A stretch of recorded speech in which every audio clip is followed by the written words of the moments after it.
ఎడ్జిటి new mentorship బ్యాచ్‌కి సంబంధించి ప్రతిరోజు కూడా సిలబస్ ఏ విధంగా అనౌన్స్ చేసి, ఆ సిలబస్‌కి సంబంధించి పీడీఎఫ్ ప్రొవైడ్ చేసి, ఆ పీడీఎఫ్ అనేది టెక్స్ట్ బుక్‌లో ఎలా అయితే ఉందో వాటినన్నిటిని కూడా మనం ఒక నీట్‌గా ఒక ఆర్డర్ ప్రకారంగా ఈ విధంగా నోట్స్ అనేది ప్రిపేర్ చేసి, ఈ నోట్స్ ప్రకారం మీకొచ్చి ఎగ్జామ్ అనేది కండక్ట్ చేయడం జరుగుతుంది.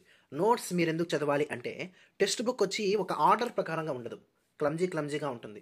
ఒక లింక్ అనేది ఉండదు. ఆ లింక్‌ని మనం జత చేస్తూ, ఆ ఆర్డర్‌ని మనం జత చేస్తూ, ఈ విధంగా సింపుల్‌గా మనం నోట్స్ అనేది ప్రొవైడ్ చేసి, ఆ నోట్స్‌కి సంబంధించి మీరు చదువుకున్నట్లయితే, టెక్స్ట్ బుక్ దాదాపు మీరు చదువుకున్నట్లే దీన్ని బేస్ చేసుకొని మనం ప్రతిరోజు 50 మార్కులు డైలీ టెస్ట్ అనేది మనం ప్రొవైడ్ చేయడం జరుగుతుంది. ఇందులో భాగంగా ఎడ్జిటి న్యూ మెంటర్‌షిప్ బ్యాచ్‌కి సంబంధించి 18వ తేదీ మనం జాగ్రఫీకి సంబంధించి డైలీ టెస్ట్ అనేది ఈ విధంగా మనకి ప్రొవైడ్ చేయడం జరుగుతుంది. ఇందులో భాగంగా మీరు 18వ తేదీకి సంబంధించి మీరేం చదవాలి అంటే, ఆంధ్రప్రదేశ్ భూస్వరూపాలు ఇది ఎక్కడ ఉంటుందంటే 6వ తరగతి మొదటి సెమిస్టర్‌లో ఉంటుంది. దీనికి సంబంధించి మీరు భూస్వరూపాలు ప్రధానంగా ఎన్ని రకాలు? అయితే ఇందులో భాగంగా కొండలంటే ఏమిటి? పర్వతాలు అంటే ఏమిటి? మైదానాలు అంటే ఏమిటి? భారతదేశంలోని కొండలు ఏవేవున్నాయి? ఆ కొండలు ఏ ఏ జిల్లాలో ఏవేవున్నాయి? చూడండి ఇప్పుడు ఈ టెక్స్ట్ బుక్ అనేది మారింది. మారిన టెక్స్ట్ బుక్ ప్రకారం మనం ఏ ఏ కొండలు ఏ ఏ జిల్లాలో ఉన్నాయి అనే అంశాన్ని మనం క్లియర్‌గా చదువుకోవాలి. ఎందుకంటే ఆ విధంగా మనకు బిట్టుబడితే మనం ఖచ్చితంగా చేయాలంటే మారిన దానికి అనుగుణంగా మనం మారాలి. ఇందులో భాగంగా మీరు చూడండి పోడు వ్యవసాయం అంటే ఏమిటి అనేది కూడా మీరు చదువుతారు.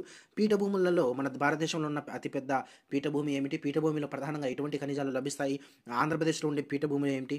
తర్వాత మైదానాలు ఎక్కడ ఉన్నాయి మైదానాలు? భారతదేశంలో తీరరేఖ పొడవు ఎంత ఉంటుంది? ఆంధ్రప్రదేశ్‌లో తీరరేఖ పొడవు ఎంత ఉంటుంది? ఆంధ్రప్రదేశ్‌లో తీరరేఖను ఆనుకొని ఉన్న జిల్లాలు ఏమిటి? కొత్తగా తీరరేఖను కలిగి ఉన్న జిల్లాలు ఏమిటి? ఈ విధంగా అప్లికేషన్ ఓరియెంటెడ్‌గా కూడా మనకు ప్రశ్నలు అనేది ఫ్రేమ్ కావడం జరుగుతుంది. ఆ తర్వాత ముఖ్యంగా మీరు గమనించినట్టయితే 7వ తరగతికి సంబంధించి అడవులు అనే టాపిక్ ఉంటుంది. ఈ అడవులకు సంబంధించి ముఖ్యంగా శీతోష్ణ స్థితి మండలాలు మొత్తంగా ఎన్నున్నాయి? అందులో భాగంగా భూమధ్యరేఖ ప్రాంతంలో ఉండేవేమిటి? సవర్ణాలంటే ఏమిటి? ఎడారి అంటే ఏమిటి?